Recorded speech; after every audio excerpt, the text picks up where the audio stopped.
Bueno, me voy a intentar de alguna manera explicarles lo que ocurrió en el incendio de Bermeo y de alguna manera describir en media hora lo que pudo ocurrir durante 40 horas. Durante 40 horas que fueron el tiempo aproximadamente que estuvieron los bomberos en aquel lugar. Siguiente, por favor. Sí. El municipio de Bermeo, todo el mundo sabe Espera dónde un está. segundo a ver si nos cambian la imagen, que sea... No, ya está. Es que, bueno... Vale. Perdone, tenemos que ir diciéndole siguiente porque no funcionan desde abajo. El municipio de Bermeo, saben ustedes, todos conocen, está en la costa. Se lo pongo no porque no lo sepan ustedes, sino porque no es lo mismo un servicio de ciudad a un servicio provincial. Los tiempos que han comentado los arquitectos que funcionan en una ciudad de ninguna manera funcionan en un servicio provincial que tiene que tener los parques distribuidos por todo el territorio, de alguna manera equidistante de aquellos riesgos que tienen que atender. En el municipio en Vizcaya, en el municipio de Bermeo, la atención se hace por 3 carreteras principales. Una de ellas que va desde Guernica hasta Bermeo, es la Bilbao 2235. Otra carretera que utilizamos para acceder al municipio de Bermeo es la carretera que sube desde Munguía por Soyuve, es la Bilbao 631, y otra carretera también por el oeste que viene desde Baquio por la costa hasta Bermeo. Esas son las carreteras que utilizan los servicios de emergencia cuando tienen que atender siniestros en el municipio de Bermeo. Se lo cuento para que se sitúen en los tiempos posteriormente que han tenido o que necesitan los servicios para atender el municipio de Bermeo. Siguiente, por favor. El municipio de Bermeo es un municipio importante en Vizcaya, no solamente por su historia, por la aportación de su gente a la historia de Vizcaya, sino también por su actividad. El municipio de Bermeo ha crecido, tiene un puerto comercial, tiene un puerto pesquero y tiene todas las actividades que se han ido desarrollando alrededor de este tipo de situación, ¿no? El municipio de Bermeo tiene un riesgo poblacional también derivado de esto importante. O sea, lo mismo que es importante en Vizcaya, también su riesgo es importante y derivado de estas actividades. Los riesgos que tiene, fundamentalmente tiene una población de 7.000 habitantes, el riesgo poblacional tiene su importancia, pero también, ya les digo, no solamente es el tema de incendios lo que nos importa. En Bermeo ha ocurrido muchísimas cosas a lo largo del tiempo. Ha habido incendios durante toda su historia, desde el año 1236 hasta ahora, pero también ha tenido circunstancias, situaciones de mala mar en las cuales se han destruido los muelles, han tenido inundaciones. Las inundaciones del año 83, que fueron muy importantes en Bilbao, también lo fueron en Bermeo.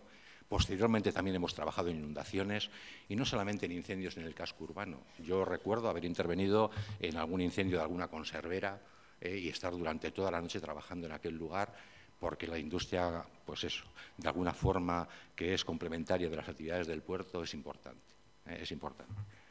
Siguiente, por favor.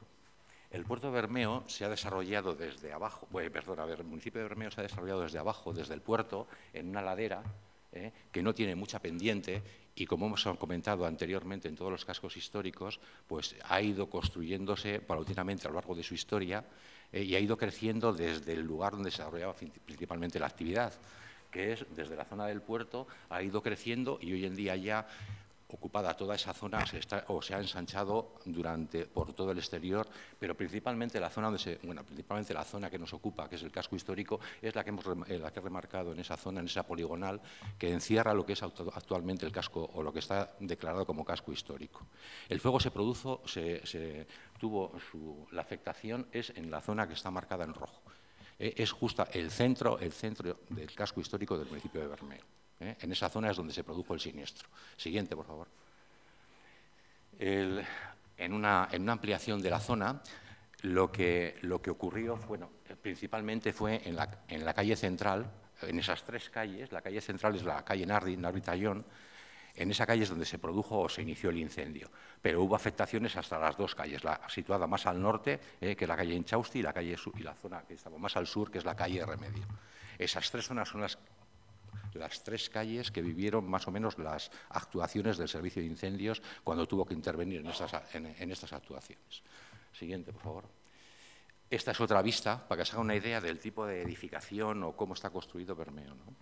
El incendio dejó una huella en el casco urbano que aparece también situada ahí, y esa es una imagen de la mañana posterior al siniestro. O sea, la huella que dejó en todo el casco histórico, creo que pueden adivinarla y todavía en la fotografía aparecen los camiones de bomberos situados en la calle y un poco hacia la zona norte en la plaza. La calle Nardiz es el eje de de todo el incendio, de toda la actuación, y lo mismo hacia el norte, la calle Inchausti, y hacia el sur, la calle Remedios, fueron las que vivieron todo el desarrollo de las intervenciones. Siguiente, por favor. El incendio afectó, si se fijan en la fotografía de la izquierda, afectó a los edificios que están remarcados ahí sus números de portal. Eso es una fotografía anterior al siniestro. Los números que el incendio se inició en el número 23, viniendo desde la plaza, viniendo desde el este hacia el oeste, los números iban creciendo a la derecha los pares, a la izquierda los impares, y iban creciendo, y el incendio se produjo en el número 23 de la calle Nardiz. El número 21 era un solar, estaba vacío. El número 19 era una vivienda de construcción de hormigón, y luego estaban el 17 y el 15 que resultaron afectados por el siniestro.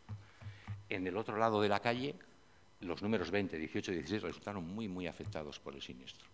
Si lo ven ustedes a la derecha, esa es una fotografía posterior de lo mismo, un poquito con un zoom diferente, pero eso es más o menos la huella también, como les he dicho, del siniestro, cómo quedó después de lo que ocurrió.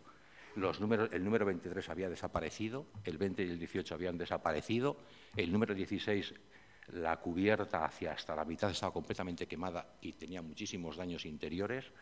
El número 19 aguantó el fuego bastante bien y el fuego saltó a los números 17 y 15 que quedaron prácticamente completamente destruidos. También hubo afectaciones hacia arriba, hacia el número 25 y hacia el número 22, pero muy poco, muy poco. Entonces sí que hubo algún daño más por agua, pero principalmente esa es la zona donde se desarrolló todo el problema en Bermeo. Esas son las viviendas realmente afectadas. Siguiente, por favor. Esa es una fotografía, vamos a ver, sacada al día siguiente también, en la que se ve ya de una forma en 3D, vamos a decir, cómo quedó el siniestro al día siguiente. Se ve que han desaparecido, como les he dicho, los números 23, 20 y 18. El número 19 también mantiene la cubierta perfectamente, sin embargo ha saltado a los números 17 y 15. Esos están destruidos por dentro prácticamente, están prácticamente destrozados. Se puede ver el tipo de construcción de la zona. Si se fijan, son viviendas relativamente altas y también que han sido rehabilitadas. Muchas de ellas han trabajado sobre los tejados son nuevos, modernos, y muchos han mantenido la estructura de madera. Pero muchos de ellos, me imagino que de alguna manera a lo largo del tiempo, se han ido rehabilitando y no existen muchos tejados que no hayan sido mantenidos en su tiempo de vida. Siguiente, por favor. Es otra foto de lo mismo, quizás un poco más cerca, para que se hagan una idea del destrozo de cómo quedó la situación al día siguiente. Ahora se han ido tirando algunas de las viviendas, se han dejado en solar, pero realmente eso es la mañana siguiente al siniestro y son fotos que se han ido publicando en la prensa o que se han ido sacando en diferentes medios de comunicación. Siguiente, por favor. Vamos a empezar un poquito a ir de alguna forma describiendo lo que pasó. El incendio ocurrió durante la madrugada, o sea, la madrugada de un miércoles a un jueves. La hora es importante, en un casco antiguo, y además ocurrió en una vivienda que el incendio estaba localizado en un edificio que estaba abandonado y tenía un negocio en la parte inferior, que también habían cerrado.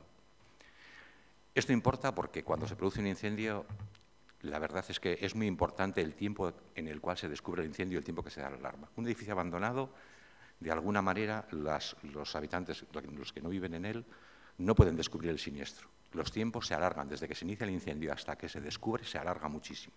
Además, al ser de miércoles a jueves, realmente no había prácticamente nadie en la calle. Hemos hablado con una persona que pasó, que no se dio cuenta a una hora anterior, pero realmente el tiempo, lo que les puedo comentar es que el tiempo en el cual se descubre el siniestro, en una situación como esta, se alarga bastante. No es una zona, en unas viviendas, en un casco histórico, estén deshabitadas, cuando ocurre ese tipo de cosas y se concatenan una serie de circunstancias, es lo que al final lleva a un resultado como el que les he mostrado. O sea, los tiempos de reacción de los servicios de emergencia se alargan muchísimo en este tipo de siniestros. No tenemos muy claro a la hora del inicio del incendio, no sabemos el tiempo de desarrollo.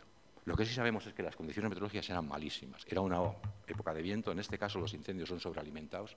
No es un incendio normal, es un incendio que se mueve muy rápido, que las temperaturas son muy altas y que salta muy rápido de edificio en edificio. Luego les mostraré, las velocidades del viento eran muy altas a esas horas de la madrugada. Entonces, siguiente, por favor. La primera comunicación que llegó a los servicios de emergencia llegó al número 112. Como bien ha comentado el viceconsejero, pues el sistema de emergencias en Euskadi funciona así. O sea, la gente llama al número 112, pero la persona que llama tiene que decidir de alguna manera que quiere llamar, tiene que saber a quién llama y tiene que dar los datos. Y para que se muevan los servicios tiene que funcionar de esa manera. Entonces, cuando se llama al 112, le coge un operador del sistema de SOS-DEIAC, y lo que hace de alguna manera es clasifica el incidente, lo clasifica. En nuestro caso hay unas tácticas operativas. La clasificación que le corresponde a un siniestro de este tipo le llamamos SG1, es un incendio urbano, y en ese momento activa una serie de servicios.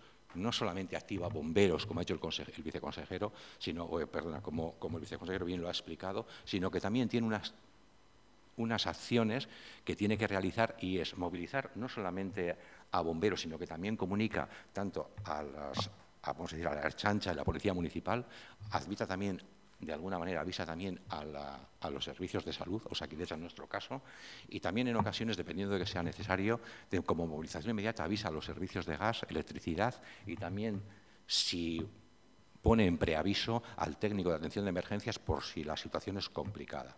De alguna forma, cuando hay un sobredimensionamiento, el técnico de atención de emergencias está avisado por si tiene que acudir para, de alguna manera, coordinar la acción de esos servicios diferentes que van a intervenir. O sea que desde el principio, en una actuación de ese tipo, están movilizándose tanto policía como bomberos como sanitarios.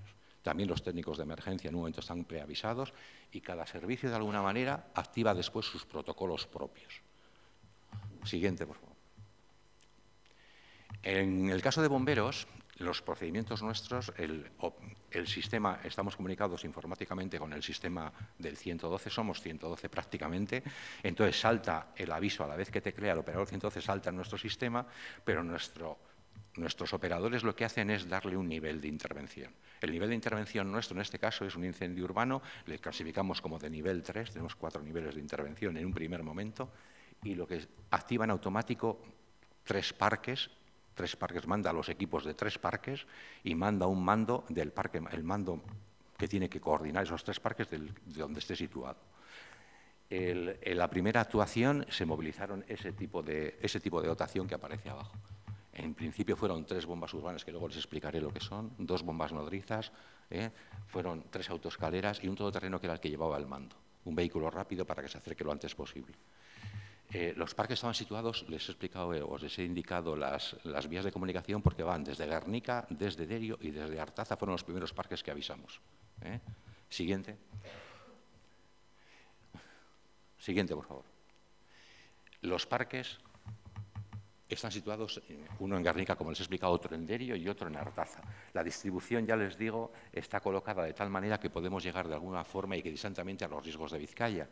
El parque de Guernica tiene que acceder por la vía 3325. Siguiente, por favor. Tiene una distancia de 14 kilómetros, por la 3325, y normalmente los bomberos, cuando clasificamos y calculamos tiempo, es minuto-kilómetro. Una media de 60 kilómetros por hora. Los camiones pesados, cuando circulan por vías amplias, tienen velocidad. Cuando tienen que circular por vías que son quizás diferentes, tienen que tener en cuenta diferentes circunstancias de aceleraciones. Esos tiempos calculamos. O sea, desde que se inicia el incendio, desde que se descubre, desde que te dan el aviso, desde que se mueven los bomberos a los camiones, desde que salen del parque, tienes al menos 14-15 minutos desde el parque de Guernica para llegar al municipio de Bermeo, desde el parque más cercano. El siguiente parque, que está en el parque de Derio, es prácticamente el doble, y el siguiente parque es el triple. O sea, los tiempos están colocados así. Para colocar los medios en la intervención, en posibilidad de trabajar, esas son las situaciones de los primeros parques que intervinieron. Siguiente, por favor. El primer parque, que se acerca por la carretera que circunda, que va por el Urdaibai, se acercó al siniestro, y lo primero, o más o menos lo que pudo ver desde la entrada a Bermeo, fue eso. Fue eso, un incendio situado en el centro del casco urbano, iban esos 3 camiones, y iba un equipo de intervención montado ahí. Un equipo de intervención, en este caso, el Parque de Guernica llevaba solamente un cabo y 4 bomberos. ¿De acuerdo? Lo primero y hemos comentado el tema antes, o ha comentado los arquitectos el tema antes, es lo que primero que les preocupa a los bomberos es saber llegar al siniestro, la accesibilidad. El jefe del equipo está preocupado de cómo se accede y accede de la mejor manera posible. Eso es un tema fundamental. Con Bermeo está muy atado en el tiempo, ya existe la costumbre de la Policía Municipal. Este es un municipio que tiene una Policía Municipal permanentemente, cosa que no ocurre en todos. Hay municipios que no tienen Policía Municipal de noche, porque son municipios quizá pequeños que no tienen esa posibilidad, o sea, esa posibilidad de tenerlo. Entonces, lo que ocurrió es que la Policía Municipal ya estaba esperando en la entrada del municipio de Bermeo y les condujo a través de ese recorrido hasta el lugar. O sea, hizo un recorrido, consideraron el más idóneo y les metió por la calle superior, por la calle Inchausti que hemos comentado antes, les llevó hasta la plaza del ayuntamiento y giraron y entraron en la calle Nardit, del este hacia el oeste. Ese es el recorrido que hicieron para acceder al siniestro, el primer parque. Para entonces estaban desarrollando ya actuaciones, la Policía Municipal estaba desalojando, la Ertzaintza había llegado, había hecho trabajos de preparación de la llegada de los bomberos, había ayudado a gente a salir de viviendas, o sea, se estaban haciendo trabajos ya sobre el siniestro. Siguiente. Este es el acceso por la calle Inchausti. Este es el tipo de calles que hemos comentado antes que hay en los cascos urbanos. En el casco urbano de Bermeo, estas calles principales siguen las curvas de nivel, no tienen mucha pendiente, o sea, no tienen pendiente. Prácticamente los camiones pueden ir en llano, pero sí se pueden encontrar en algún caso con obstáculos. En este caso, en la fotografía no ha sido preparada, o sea, hay una fotografía que hay un obstáculo que si hubiera pasado en ese momento con esos coches ahí hubieran tenido dificultad para pasar. Pero bueno, no ocurrió eso. Eran las 3:30 de la mañana, alrededor de las 4 de la mañana, entonces eso no ocurría, esos coches no estaban en la vía, los camiones pudieron llegar al siniestro. Pero es un tema a cuidar en el caso de la accesibilidad.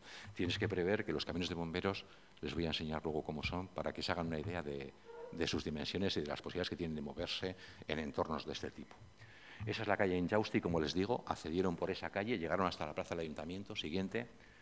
Fíjense en la plaza del ayuntamiento, giraron por la parte de arriba, donde está esa persona, y bajaron por esta. Fijaros los problemas que pueden tener camiones pesados para moverse ahí, para girar. Entonces sí que es cierto, luego en el momento en que hubo necesidad, todas esas jardineras, todo eso se retiró y dejaron esa plaza de alguna forma liberada para el trabajo de los camiones de bomberos. Se liberaron rápidamente y se consiguió que tuvieran facilidades. Pero de entrada, esas limitaciones urbanísticas sí que dan problema a los servicios de urgencia. Cuando se trabaja sobre eso hay que tenerlo en cuenta. Siguiente, por favor.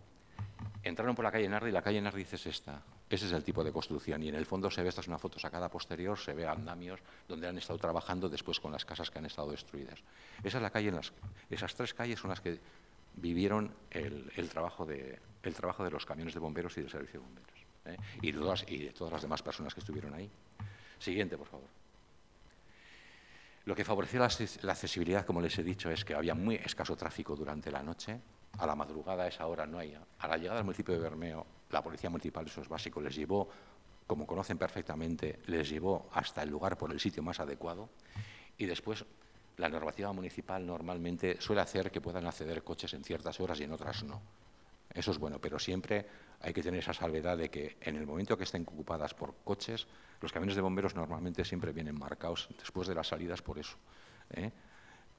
Muchas veces tienes que hacer arreglos de ese tipo porque están saltándose o yendo por lugares que se han peatonalizado y que en un momento dado han tenido que sobrepasar y que han tenido que de alguna forma pues, volver con accidentar.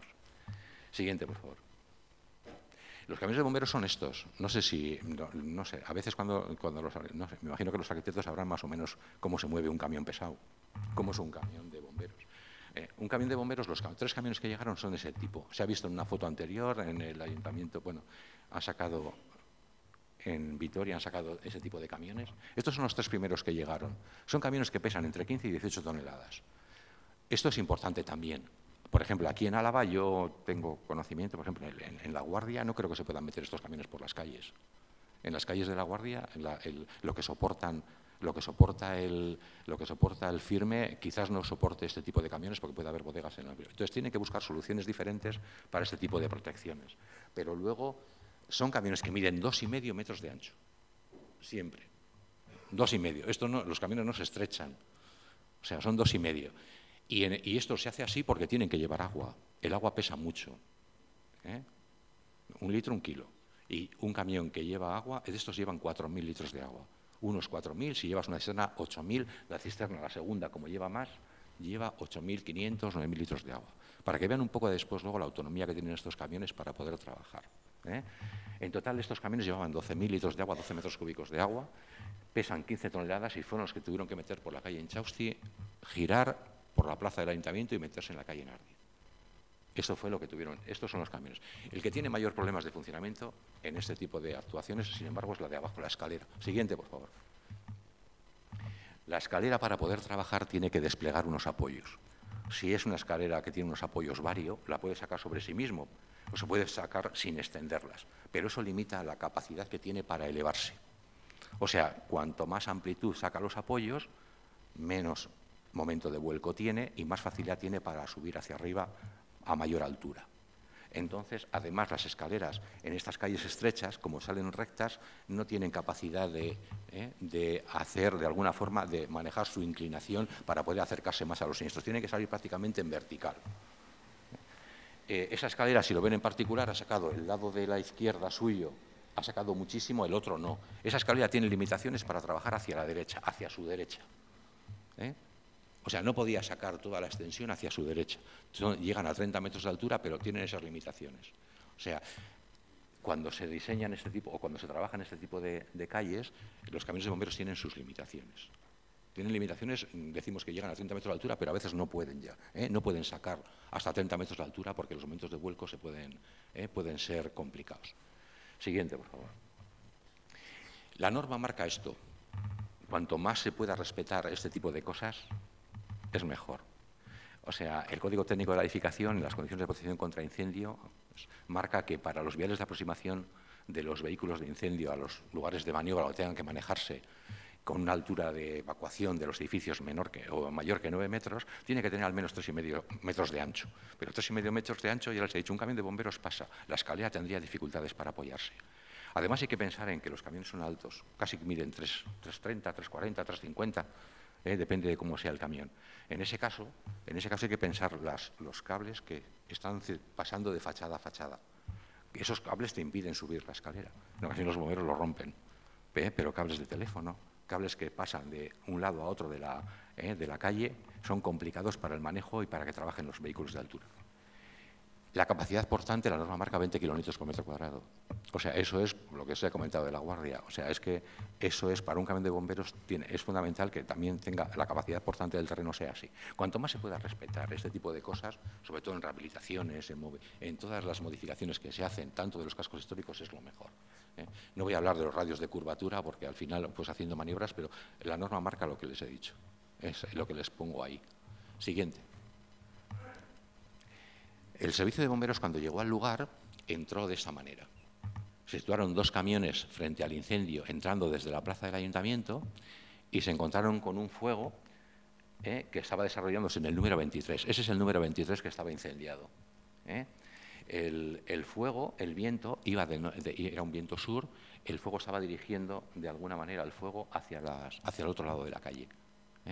El siguiente, por favor. A la llegada de los bomberos, lo que se encontraron, lo que veía el responsable de bomberos en el lugar es que del edificio número 23, que era el que estaba incendiado, salían llamas por todos los huecos, prácticamente, y que ya estaba pasando el fuego al otro lado de la calle. La casa de enfrente es la número 20 y estaban ya siendo afectados todos los aleros, toda la fachada de la vivienda número 20. Estaban afectadas también todas las instalaciones eléctricas que circulaban por las fachadas. O sea, todas las instalaciones eléctricas vistas estaban siendo afectadas, había muchísimas chispas de la instalación eléctrica, estaban todo ese tipo, estaban cortando, estaban cayendo, ese tipo de cosas. Y el humo inundaba la calle. Siguiente. En una situación, en la formación de mando que les damos o que se les da a los jefes de equipo, esto, claro, es una situación clara de un incidente importante con inferioridad de recursos. Su misión fundamental, él sabe que tiene que proteger a las personas y los bienes. O sea, el responsable del equipo va en ese momento en su cabeza, yo aquí no se tiene que morir nadie y cuanto menos daños haya, mejor. Entonces tiene que tomar una serie de acciones, una serie de acciones inmediatas que las tiene de alguna forma estructuradas en su cabeza. Lo primero es que tiene que ubicar perfectamente los camiones, tiene que ubicarlos adecuadamente, y lo que tiene que evitar es la propagación del incendio. Para evitar la propagación del incendio tiene que garantizar el suministro de agua a las instalaciones que haga y además luego tiene que, de alguna manera, tiene que preocuparse de cuántas viviendas están afectadas por el siniestro, en cuántas viviendas hay personas y cuántas necesitan atención para poderlas sacar. Porque esa es su misión fundamental. Ordenar para que nadie le pase nada. Y después preparar la instalación para que no se propague el incendio y además de ello, lo que tiene que hacer es comunicar a los demás equipos que vienen lo que está pasando, para que de alguna forma sean apercibidos y todo el servicio de bomberos en ese momento, por una vía de comunicación común, se entera de lo que está pasando. Para cuando empiezan las actuaciones le importa mucho el corte de energía. O sea, normalmente por eso les colocan en la primera diapositiva que se avisa a los servicios de electricidad y gas. Todas las instalaciones exteriores se intenta cortar porque hay que guardar las espaldas a los que están interviniendo. Eso es lo que está pasando. Siguiente, por favor. El cabo, ante esta situación, su sentido común, aparte de su formación, le dice que no puede quedarse donde está, todo el viento lo tiene en contra, toda la situación la tiene en contra, y ordena a los camiones que se muevan y pasen el incendio y se coloquen en la estación siguiente. Siguiente, por favor. Los camiones pasan el incendio, tal como estaba, y se colocan en esa posición. Trabajan a favor de viento, entonces lo que queda en una situación parecida a esa. Siguiente, por favor. Le importa mucho la información de salvamentos. Esa es su primera misión fundamental. Tiene que, de alguna manera, el sistema el plan de emergencia municipal tiene que contemplar la atención a las personas. Y como se habían realizado acciones antes, se tiene que buscar en algún momento un punto de encuentro entre los que han realizado esas acciones y los bomberos que llegan. Porque se tiene que saber qué edificios están evacuados, o total o parcialmente, en cuáles se ha confinado a las personas. Porque de esa manera se tiene claro la situación y se hacen o se realizan acciones adecuadas. En este caso se habían evacuado algunos edificios totalmente, algunos se habían evacuado parcialmente y en algunos casos se había confinado a personas dentro de los edificios. El número 19 había de personas confinadas. ¿De acuerdo? O sea que se habían tomado decisiones que esas tienen que tener muy claras en ese momento del siniestro. Siguiente, por favor. Siguiente, por favor. Las necesidades de agua. Hemos hablado de... Los bomberos funcionan pues, hasta hoy con agua. La forma de apagar los incendios es con agua. Llevaban 12 toneladas de agua, 12 metros cúbicos. Pero lo que no sé si se tiene claro de cuáles son las necesidades de agua del servicio de bomberos. Una línea, en ese tipo de trabajos, los bomberos usan mangueras de 45 milímetros de diámetro. Una línea de esas puede llegar a gastar hasta 500 litros por minuto. Y en un fuego como este los va a gastar. 2 líneas de agua de 500 litros por minuto, que es la potencia que tiene un equipo de 5 personas, son 1000 litros minuto. Los bomberos tienen con 12.000 litros de agua 12 minutos. Entonces, la obsesión del mando de bomberos es encontrar agua. O sea, lo va a gastar el agua seguro en 12 minutos. Si pone 3 líneas de agua, entonces el tiempo se reduce a la mitad hasta 8. Entonces, eso es una de las cosas también para evitar la propagación de incendio que tiene que tenerlo en cuenta. Entonces, seguro, el mando en su cuestión derivó a una persona para buscar el punto donde podía coger agua. Y tenía que alimentar los camiones. Claro, la potencia de los camiones esta es muy importante, pero si le añades agua. Estos camiones tienen una bomba que es capaz de tirar 4.000 litros por minuto, o sea, te tiran el camión en 1 minuto. O sea, es capaz de sacar líneas y tirar el camión en 1 minuto. Si le das potencia suficiente y agua suficiente, te apagan un incendio bastante bien. Siguiente, por favor. Este es, por ejemplo, es un ejemplo de eso. Eso estamos trabajando en el puerto de Bilbao, en las instalaciones de atraque de petroleros. Ahí se colocaron 4 camiones, estuvieron tirando más de 1 hora. Agua permanentemente y 4.000 litros minuto. Pero tienes que alimentar el camión no de su tanque, tienes que alimentarlo de las bocas de incendio que están fuera. O sea, necesitamos caudal en las líneas. Caudal en las líneas de alimentación de agua a los hidrantes. No necesitamos solamente presión, caudal, que haya mucha agua. Presión no necesitamos mucha. El agua lo metemos en los camiones, en las bombas, y las bombas le dan presión. Necesitamos que el agua suba a las bombas de los camiones, pero por debajo que haya una tubería que le dé caudal. Si le diera 4.000 litros por minuto a un camión, estaría trabajando así durante horas, tirando, pero eso es imposible en un casco histórico. Pero eso realmente la gente tiene que, o los arquitectos, la gente que diseña este tipo de instalaciones tiene que saberlo. Si no están trabajando en precario, vamos a decir que están trabajando calculando el agua que están gastando, cuánto les entra, y están de alguna manera ralentizando el trabajo. No están trabajando con toda la potencia que pueden desarrollar. Siguiente, por favor. A las 4:23 ya se ha caído el número 20. A las 4:23 tenemos ya constancia, se cayó el número 23, el portal donde comenzó el edificio donde comenzó el siniestro. Se cayó y ya el fuego estaba afectando no solamente al número 20, sino que habían saltado el fuego a los tejados de los números 17 y 18, o sea, en ambos lados de la calle. O sea, del número 23, el 21 les he dicho que estaba vacío, era un solar, el 19 era de hormigón, no le había cogido, y había cogido el número 17, el siguiente. En el otro lado, el 20 junto al 18, habían cogido el 20 y el 18. Esos dos. Y luego, además, llegó un aviso importante. La cubierta del ayuntamiento había cogido fuego. El ayuntamiento está situado, el siguiente, por favor. El ayuntamiento está situado en la calle, en la plaza. Los camiones de bomberos que llegaron, el siguiente parque llegó a las 4:46. O sea, llegó bastante tiempo más tarde. Entonces, el siguiente parque había llegado el mando, el siguiente parque se le encargó de que se encargara del incendio en el ayuntamiento. Se encargó de eso porque, claro, si tienes un incendio a distancia y te corta toda la entrada a la calle, todos los edificios de esa calle se hubieran incendiado. Entonces, en principio se dedicó a un incendio que estaba alejado del incendio inicial. El fuego se había propagado con el viento, había trasladado elementos inflamables por encima de las cubiertas, se había cogido en el ayuntamiento. Casualidad, en el ayuntamiento de Bermeo. ¿De acuerdo? Siguiente, por favor. Se determinó que era mejor que trabajara sobre el ayuntamiento por esas razones, por alguna más. Siguiente, por favor. Y eso es lo que pasó aproximadamente. También el fuego se iba propagando por los tejados, cogió el ayuntamiento que estaba como 60 o 70 metros, pero también habían entrado llamadas en el 112, en Sosdeiak, de que había avisos de que había alguna palmera incendiada en el hospital, a una distancia de más de 150 metros. O sea, estaban corriendo las pavesas por los tejados y, lógicamente, donde encuentran un punto de inflamación. Es otro tema a tener en cuenta. O sea, los tejados en los cascos históricos, cuanto menos elementos inflamables tengan, mejor. Eso no solamente pasa en los cascos históricos, pasa también, siguiente, por favor, en cualquier empresa. Bueno, esto es lo que, si se fijan, ahí tiene un lucernario el ayuntamiento, eso fue por ahí empezó el fuego. ¿De acuerdo? Alguna pavesa cogió en ese lucernario. Siguiente, por favor. El equipo que trabaja en el ayuntamiento hizo una instalación por el exterior con la autoescalera, otra por el interior, y confirmó que el fuego había penetrado por el lucernario, había entrado bajo la cubierta, que era de madera, y estaba afectando a los cabrios de la estructura que estaba soportando el tejado. Siguiente, por favor.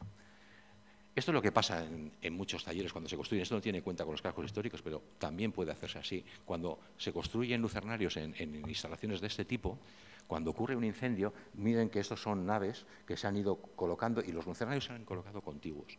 Siguiente, por favor. Cuando hay un incendio, eso es una mecha.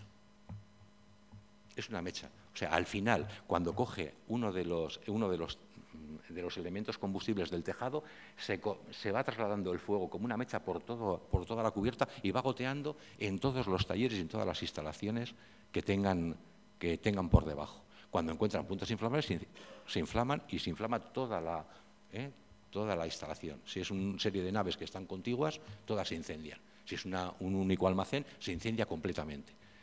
A veces no se tiene cuidado en que esas instalaciones no deben ser así. Siguiente, por favor. Cuando ya el tercer parque llegó a las 4:51... Voy a tener que meter un poco de prisa, Javier. Sí, estoy ya... Sí. A ver, el siguiente parque llegó a las 4:51. A las 4:51 el siguiente parque ya se colocó enfrente del parque de Guernica y ya trabajaron desde ambos lados de la calle. Siguiente, por favor. Esta es una situación tal como una fotografía en tiempo real de madrugada de cómo estaban instalando las dos escaleras una enfrente de la otra, trabajando, tirando sobre los tejados. Como ven, el fuego, cómo subían las pavesas y cómo el fuego iba pasando de un sitio a otro. Hicieron instalaciones a través de los tejados trabajando de esa forma. Siempre sacando las escaleras en vertical porque no podían apoyarlas mucho sobre los lados. Siguiente. Siguiente, por favor. El responsable, viendo lo que había, pidió otros dos equipos para cerrar el siniestro. Se colocó otro equipo en la calle Inchausti para evitar la propagación hacia edificios de la calle Inchausti, hacia los números 9 y 11. Esos no llegaron a coger. Se montaron instalaciones en una terraza que se ve ahí en blanco, que la flecha azul la cruza. Ahí se montaron instalaciones que fueron realizando instalación, extinción por la parte de atrás de los edificios que habían cogido fuego. Siguiente. Hacia el lado de abajo se colocó un vehículo que tiene el municipio de Bermeo, un vehículo forestal ligero, y que nos sirvió de bastante ayuda porque cerró el incendio por la parte inferior, por el remedio. Hizo instalaciones a los tejados de la parte de abajo y atacó el siniestro desde abajo. O sea que teníamos ya instalaciones colocadas en los cuatro lados del incendio. Siguiente, por favor. Esta es la situación final. La situación final, bueno, había camiones en la parte oeste, en la parte este, al norte y al sur. Al norte, los vehículos que habían venido, había vehículos de los tres parques, los que habían venido complementarios y el que aportó el municipio de Bermeo. También se solicitó, siguiente, por favor, se solicitó un brazo del Ayuntamiento de Bilbao, porque el brazo tiene unas características que pueden, de alguna forma, doblar la parte superior y puede avanzar sobre los tejados. Este tipo de viviendas, no sé si se han fijado en las fotos, tienen poca fachada y mucha profundidad. Las escaleras, como salen muy verticales, no tienen alcance en profundidad sobre la estructura. Entonces, el brazo articulado sube vertical, pero luego puede apoyar, el brazo tiene una articulación que puede avanzar sobre el tejado. Es más fácil para acceder a los tejados, se solicitó y en un momento dado se colocó. Se colocó ese brazo y ayudó mucho en la extinción. En todo momento, esas cosas igual no quiero olvidarme, hubo llamadas de todos los servicios de bomberos. Claro, en cuanto se comunicó esto por la prensa, pues se hizo publicidad del mismo, muchos servicios de bomberos llamaron para ver si necesitábamos cualquier cosa, ¿no? Entonces, en particular, Pedro me llamó a mí para ver si necesitábamos autoescaleras, pero en ese momento, tal como estaban colocadas, no necesitábamos. El Ayuntamiento de Bilbao nos proporcionó el brazo articulado y también la Diputación de Vitoria. Todos ellos nos ofertaron de alguna forma equipos. Siguiente, por favor. A las 9 de la mañana ya se habían colapsado los edificios 23, 20 y 18. El 17 estaba parcialmente derrumbado y el 15 y 16 estaban con las cubiertas afectadas. O sea, ya estaba el estropicio hecho. Siguiente, por favor. Esto era más o menos lo que estaba en ese momento a la mañana, cuando había luces, cómo estaba el escenario del incendio.